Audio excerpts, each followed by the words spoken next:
Olá, seja bem-vindo. Quinta-feira, dia 11 de março, agora são 9 horas da manhã e está no ar o Bom Dia Jacareí.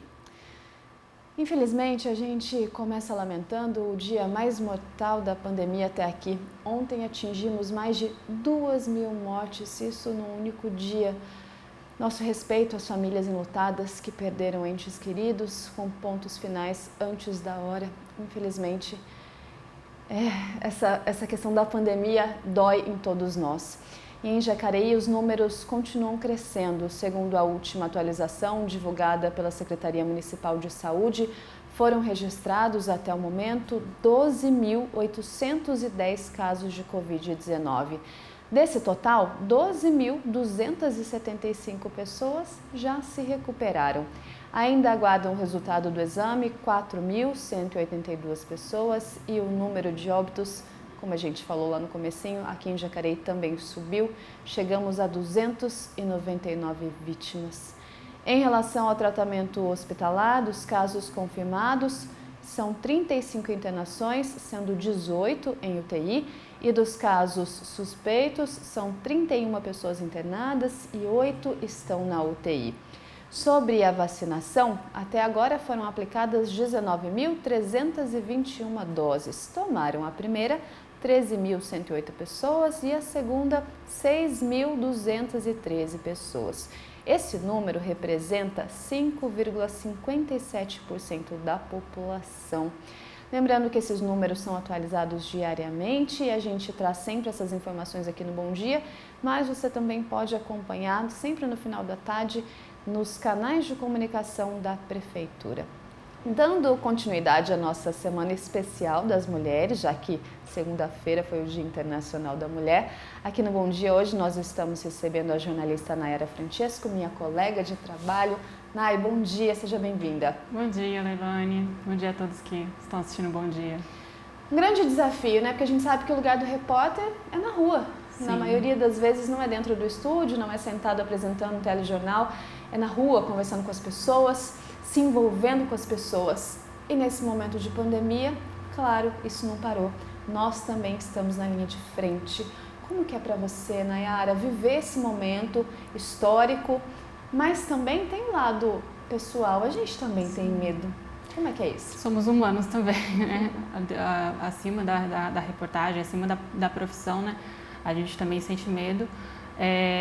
Mas para mim, acho que para muitos repórteres, né, que estão na rua, que estão trabalhando, exercendo a profissão nesse momento histórico, por um lado é um prazer, né, é uma honra, né, poder exercer essa profissão tão honrosa, né, com perdão da redundância, levando informação para as pessoas, né, é uma honra mesmo. Mas, ao mesmo tempo, a gente tem essa questão de sentir o medo, porque, como você acabou de dizer, a gente tem que estar na rua. O repórter, para reportar a informação, ele tem que observar. Não tem como a gente ficar sentado ali na redação, só trabalhando por telefone ou e-mail, ou até mesmo aplicativos de mensagem com assessorias, etc. A gente tem que estar na rua. A gente tem que ver a realidade. Então, por esse fato de estar na rua, a gente fica ali sujeito à contaminação, né?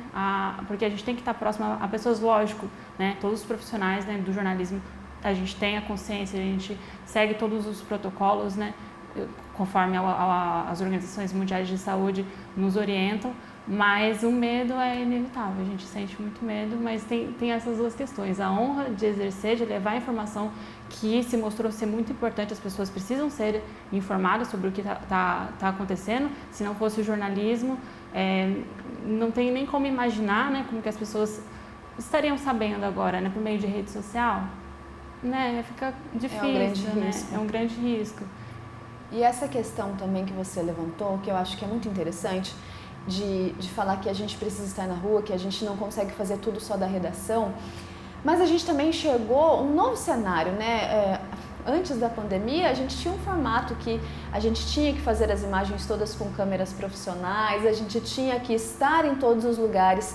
Claro que com o avanço da tecnologia a gente deu um passo gigantesco, mas a pandemia trouxe esse novo universo de fazer telechamadas, né, de fazer entrevistas online. Você era apresentadora do TCE, né, o TV Câmara Entrevista, e a maioria das entrevistas nesse momento, se não todas, né, todas são feitas por meio da internet. Isso também foi um passo significativo para a gente enquanto jornalista? Sim, com certeza. Assim como muitas áreas, né, tiveram que se adaptar, né, educação, muitas áreas tiveram que passar por... os profissionais tiveram que muitos trabalharem em home office. Eu passei por essa experiência no ano passado de trabalhar no home office. Te exige uma flexibilidade e uma resiliência muito grande. Então, essas novas ferramentas, né, que a gente pode dizer no jornalismo, faz parte dessa fase de adaptação que a pandemia trouxe. E, ao meu ver, eu acredito, no TCE, a gente faz, né, agora todas as entrevistas em forma online. Virou o padrão do programa, né? Mesmo quando há a possibilidade, digamos assim, né, que a fonte, o entrevistado é próximo aqui da TV, a gente preferiu, né, a produção preferiu manter o formato online. E uma coisa também que eu acho muito interessante, Leilane, é que isso nos permite, eu até conversei com uma especialista em RH e eu perguntei isso para ela em questão do home office, né? Que quando você tem a possibilidade de trabalhar de casa, aumenta as suas chances e as possibilidades de trabalho. Você pode trabalhar em uma cidade que está a 200 quilômetros da sua casa, do outro lado no mundo, né? Então, para a gente que é jornalista, também aumentou as possibilidades de trazer especialistas de diversas áreas, com diversas experiências de qualquer lugar, né? De qualquer lugar, não só aqui, lógico que a gente sempre vai priorizar quem é da cidade, né? A TV é daqui de Jacareí, mas aumentou a possibilidade de trazer pessoas riquíssimas para os telespectadores. Então, eu acredito que é uma adaptação que a pandemia exigiu, a gente teve que passar também por isso, mas é uma coisa que eu acho que vem para ficar. E coisa boa, né? Nem só de coisa ruim a gente vive nessa pandemia, e que bom. Atualmente, Jacareí conta com 4 subprefeituras que, localizadas em diferentes regiões da cidade, têm a função de aproximar o poder executivo da população e também realizar pequenas obras e serviços, como, por exemplo, o de Capina. A fim de tornar mais eficiente a atuação do Poder Executivo, a Prefeitura Municipal possui algumas ramificações, como, por exemplo, as subprefeituras. Considerados postos administrativos descentralizados, as sedes estão localizadas em diversos pontos da cidade e atuam com recursos da Secretaria de Meio Ambiente e Zeladoria Urbana. Então, nós não temos orçamento, não. A gente usa o orçamento da Secretaria de Meio Ambiente. Uma subprefeitura é responsável por realizar serviços de zeladoria urbana, como troca de lâmpadas, manutenção de pontos de ônibus, capina e retirada de entulho. A autoridade máxima é o subprefeito, que ocupa o cargo por meio de indicação do chefe do Poder Executivo Municipal. Quando a gente cria a subprefeitura aqui, a gente está criando um canal muito grande com a população. Isso faz com que a população se sinta participante do município, aumente a cidadania e, com isso, a gente cresça como comunidade, como população. E eles fazem pequenos serviços que, quando é um serviço maior, a gente precisa do apoio das secretarias. Em Jacareí são 4 subprefeituras. As mais antigas existem há quase 4 décadas e estão localizadas nos bairros Parque Meia Lua e Distrito de São Silvestre. As mais novas foram criadas em 2018 e ficam nos bairros Jardim Paraíso e Igarapés. A subprefeitura do Parque Meia Lua conta com uma equipe de 15 pessoas e divide o prédio com uma agência dos Correios. O atual subprefeito é Adebal Sodré, que tem experiência na vida pública como vereador e afirma que um dos grandes desafios da região está relacionado com a limpeza. E o maior desafio nosso aqui, com essa chuva, com esse sol quente, é o mato cresce demais. Então é a limpeza dos bairros. A gente cuida de uma região muito grande, que é o Meia Lua, Lagoa Azul, Conquista, Pagador Andrade, Cepinho, principalmente entulho. Então eu quero pedir também com essa gravação a colaboração dos moradores, que descarte num lugar correto, que nos leve e ajude nós a estar cuidando do nosso bairro e da nossa cidade de Jacareí. A sede do distrito de São Silvestre funciona em uma escola desativada de educação infantil e também divide o espaço com os Correios. O subprefeito, Daniel Mariano, vem do setor privado e assumiu o cargo no início de 2021. Uma equipe de 15 pessoas é responsável por 18 bairros, 9 deles localizados na zona urbana e outros 9 na zona rural, que abrigam cerca de 11 mil habitantes.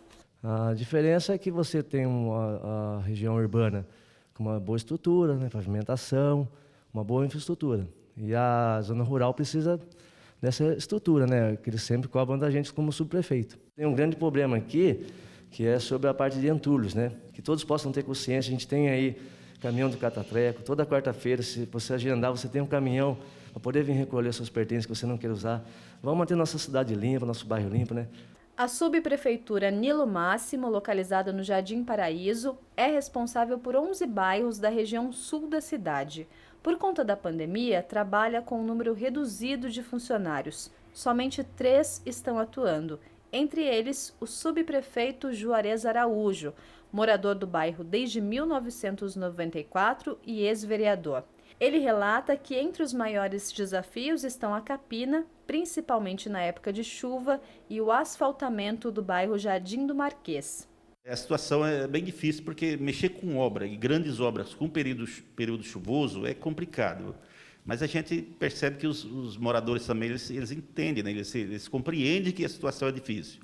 Estão trabalhando, sabe, mas naquele ritmo ainda, como eu disse, no período de chuva, né? Devagar ainda. Mas, se Deus quiser, acredito que mais uns 5, 6 meses aí, de repente, já consiga sanar, se tivermos aí um tempo bom pela frente. No lado oeste da cidade está localizada a subprefeitura Dom Pedro, responsável por 17 bairros. Além de realizar os serviços de zeladoria, a equipe percorre todos os dias mais de 100 quilômetros para fiscalizar as necessidades da população. Roberto Abreu, atual subprefeito, tem experiência em gestão pública e entende que, pela região ser formada por bairros mais antigos, a infraestrutura é um dos maiores desafios. E a responsabilidade da equipe é identificar os problemas antes que aconteçam. Quando a gente está falando de uma cidade, a gente está falando de serviços e está falando de um crescimento dinâmico. O serviço nosso é estar à frente do problema, ser proativo, não esperar que o problema chegue até nós. A gente vai ao encontro da situação e quando a gente detecta essa situação, a gente procura saná-la. Então, esse é o nosso trabalho. Quando a gente vê que é um problema muito sério, a gente aciona as secretarias para ela tentar resolver a situação. Voltando aqui para a nossa conversa, Nayara, ano passado foi um ano muito difícil para a imprensa. Segundo a Federação Nacional dos Jornalistas, foi um ano de recordes de ataques à imprensa, inclusive a maioria delas feitas pelo presidente da República, Jair Bolsonaro. A gente vive um momento de descrédito, né? Apesar de toda a importância que a gente tem visto, como você muito bem colocou na nossa primeira entrada de conversa. A importância da imprensa, mas ao mesmo tempo esse descrédito para a gente enquanto profissional é muito doído, apesar de todas as coisas. A gente sente, como humano e como profissional esse ataque. Como é que é para você ver isso, né? Você que vem de outros veículos, impresso, rádio, agora TV, como é que é saber que infelizmente a gente vive essa realidade no Brasil? É triste, né? Porque além, né, na verdade, não é apesar, além dos desafios que a gente já passa, né, na nossa profissão, ainda mais esse vindo do maior poder da nação, né, da presidência da República. Em 2018, eu trabalhei no impresso, né, no veículo impresso, né, no ano da eleição. Eu senti na pele, no dia a dia, o medo por conta dos ataques, né? E na época eu estava me formando, eu estava para ser jornalista, né? Então eu comecei a me questionar, sabe? Se no Brasil eu conseguiria exercer a minha profissão. E depois de formada eu passei por um imbróglio, digamos assim, né? De tirar né? A gente que é da área, a gente sabe como é importante ter o MTB, o nosso registro, né? que é importante a gente manter essa credibilidade desde da nossa documentação como jornalista, né, para poder exercer a profissão, até a prática da profissão mesmo. E por conta de um projeto de lei do presidente, né, a tal da PEC verde e amarela, eu tive muita dificuldade de tirar meu INTB. Eu demorei 1 ano e meio para conseguir o meu registro, e depois que passou do prazo, né, no Senado, que aí perdeu a validade, e aí eu consegui tirar o meu registro, e eu perdi muitas oportunidades, enfim, né, me prejudicou, assim como prejudicou muitos outros jornalistas também que se formaram na mesma época que eu, e não foi um caso assim específico meu, né, foram de vários colegas. Então não é só o discurso, né, as pessoas precisam entender que os ataques à imprensa, né, que vem da parte do governo, eles têm um impacto, esses ataques, né, impacta tanto a profissão no dia a dia, a quem está recebendo, né, porque é o presidente da República, gente, é o presidente da República. Se o presidente da República fala, quem está em casa, Dona Maria, o seu José, eles vão acreditar.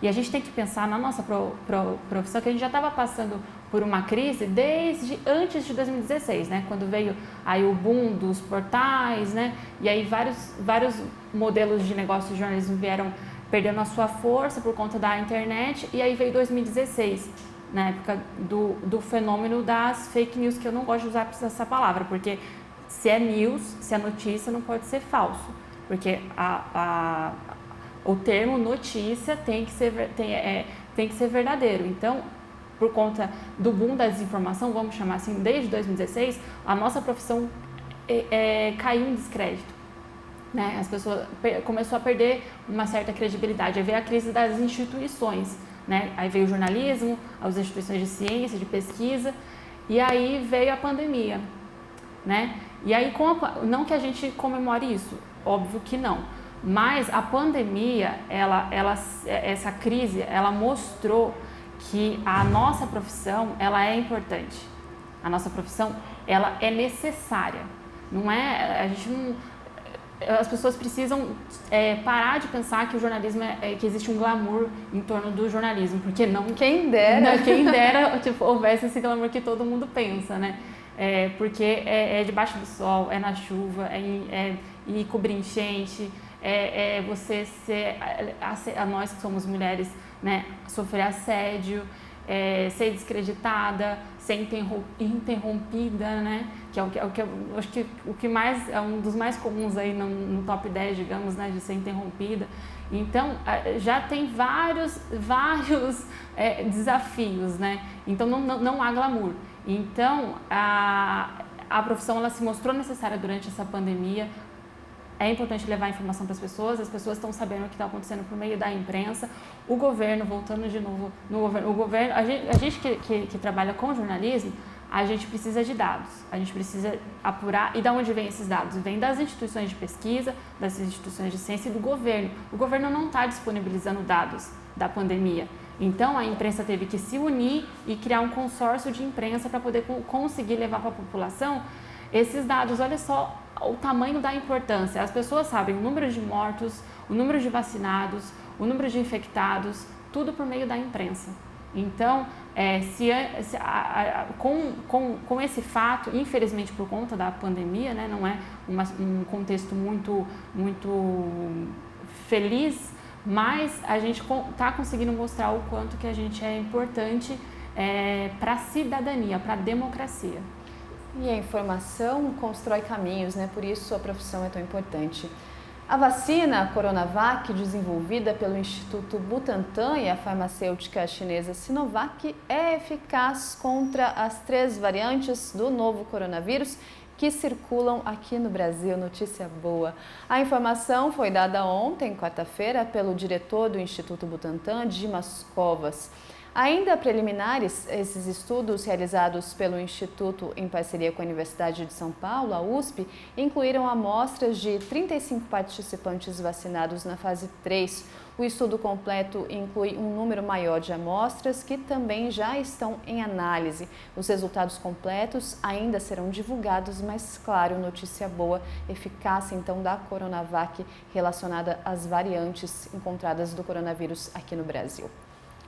Uma parceria entre a Fundação Cultural e o Sebrae promove capacitação gratuita em gestão para empreendedores da economia aqui na cidade. Quem nos traz mais informações é a repórter Isabela Correia. Isa, bom dia. Qual o prazo de inscrição? Como fazer para participar? Bom dia, Leilane, bom dia a todos. A Fundação Cultural de Jacareí, em parceria com o Sebrae, abriu 50 vagas no novo programa Criativas, aqui no Vale do Paraíba.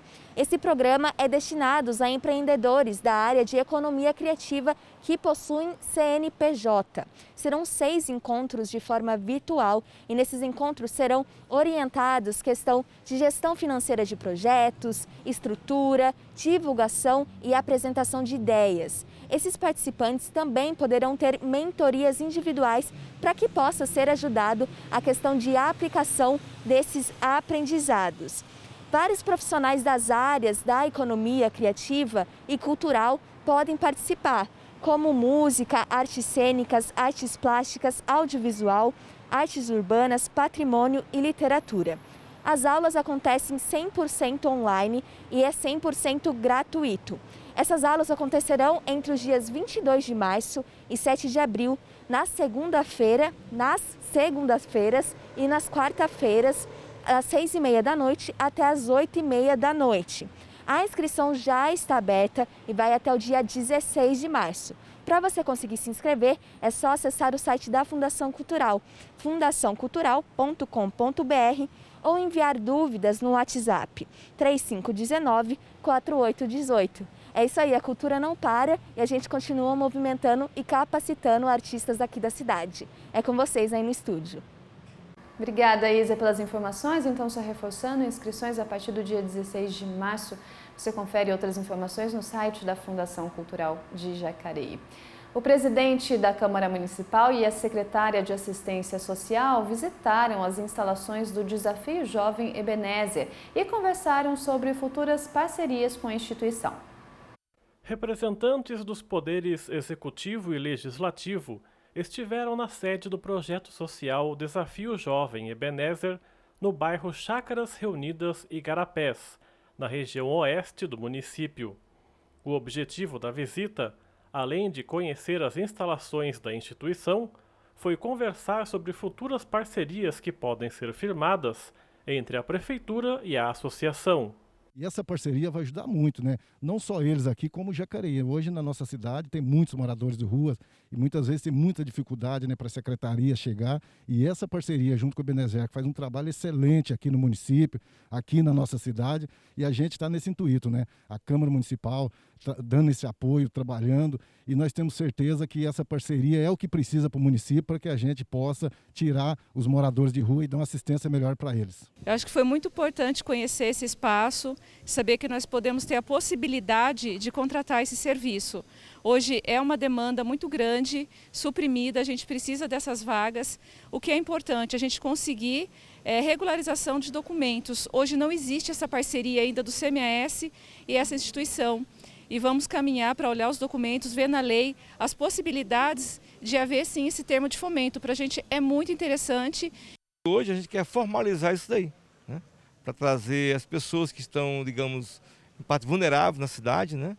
Ou situação de rua, ou em casa, com problema de droga. E essa parceria vai ser bom tanto para o município, como também para o Ebenezer, porque ela já existe, mas informalmente. Hoje nós queremos formalizar essa parceria. A secretária e o presidente da Câmara verificaram toda a documentação da instituição e disseram que provavelmente poderão ajudar ao Desafio Jovem, dentre outras medidas, no recolhimento de moradores de rua. como o município não tem pernas para fazer isso, e aí entram as instituições, Ebenezer, enfim, outras instituições que tem aqui, que faz esse trabalho de recuperação químico, né? E aqui a gente sabe que é importante, porque aqui tem em torno de 80, 100 pessoas que estão aqui no Ebenezer, e o que a gente quer trazer aqui para dentro são os cursos profissionalizantes, né? Porque muitas vezes, né, eles fazem esse tratamento e depois fica muito ocioso aqui essas pessoas e saem daqui sem aprender nada. E a gente vai trabalhar firme para trazer os cursos profissionalizantes aqui, para que essas pessoas que estão aqui também façam os seus cursos, volte a estudar, para quando sair daqui voltar para o mercado de trabalho. E a nossa diretoria, que tem um know-how muito bom para trabalhar com isso na tipificação, nossos assistentes sociais vão estar vendo essas possibilidades. E o legal dessas parcerias é que também a gente tem um legislativo junto, então se depender do executivo e do legislativo, a gente pode efetivar sim essa parceria. Tudo vai depender das regras e da demanda da lei, mas há essa possibilidade sim. Passamos toda a documentação pertinente à questão de acolhimento em comunidade terapêutica. Então vai ser feita uma comissão e essa comissão ela vai trabalhar em cima dessas legislações já existentes, para saber, para saber se realmente elas estão, digamos, de acordo com a linha que o município pensa, para alinhar junto com a legislação federal. Durante a reunião, Paulinho dos Condutores e Juliana da Fênix puderam conhecer melhor como funciona o projeto, que está em Jacareí há quase 40 anos e tem como princípio atender pessoas dependentes de álcool e drogas, inclusive prestando auxílio jurídico e capacitação profissional. O Desafio Jovem Ebenezer tem sede no estado de São Paulo, também em São José dos Campos e Porto Feliz, totalizando cerca de 200 internos. Só corrigindo uma informação, eu disse que as inscrições para o projeto da Fundação Cultural seriam a partir do dia 16. Eu me enganei, peço desculpas. Já estão abertas e vão até o dia 16. Nai, para a gente finalizar aqui a nossa conversa, porque daqui a pouco você volta mais com informações do que está acontecendo na cidade. Um grande desafio, claro, a gente já falou sobre tudo isso, mas você veio para a TV recentemente e eu queria que você me contasse qual foi o momento que você vivenciou nesses primeiros meses aqui na TV Câmara Jacareí que mais te marcaram, né, como profissional e também como ser humano? É até engraçado, né, que quando eu fiquei pensando sobre isso e tem uma série de reportagens, né, que está indo ao ar, chamado Na Linha de Frente Além da Saúde, e eu fiquei com o desafio de entrevistar as auxiliares de limpeza, né, as profissionais da área da limpeza dentro dos postos de saúde e hospitais. E aí quando eu fui para poder fazer essa reportagem, eu fui com algumas perguntas na cabeça, a gente já tenta imaginar mais ou menos como é que vão ser as respostas, né?